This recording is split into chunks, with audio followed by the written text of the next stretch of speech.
شروع اللہ کے نام سے جو بڑا مہربان نہایت رحم والا ہے۔ آسمان اور رات کے وقت آنے والے کی قسم، اور تم کو کیا معلوم کہ رات کے وقت آنے والا کیا ہے؟ وہ تارا ہے چمکنے والا کہ کوئی متنفس نہیں جس پر نگہبان مقرر نہیں۔ تو انسان کو دیکھنا چاہیے کہ وہ کاہے سے پیدا ہوا ہے؟ وہ اچھلتے ہوئے پانی سے پیدا ہوا ہے جو پیٹھ اور سینے کے بیچ میں سے نکلتا ہے۔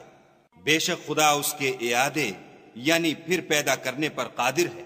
جس دن دلوں کے بھید جانچے جائیں گے تو انسان کی کچھ پیش نہ چل سکے گی اور نہ کوئی اس کا مددگار ہوگا۔ آسمان کی قسم جو مہ برساتا ہے اور زمین کی قسم جو پھٹ جاتی ہے کہ یہ کلام حق کو باطل سے جدا کرنے والا ہے اور بیہودہ بات نہیں۔ یہ لوگ تو اپنی تدبیروں میں لگ رہے ہیں اور ہم اپنی تدبیر کر رہے ہیں، تو تم کافروں کو مہلت دو، بس چند روز ہی مہلت دو۔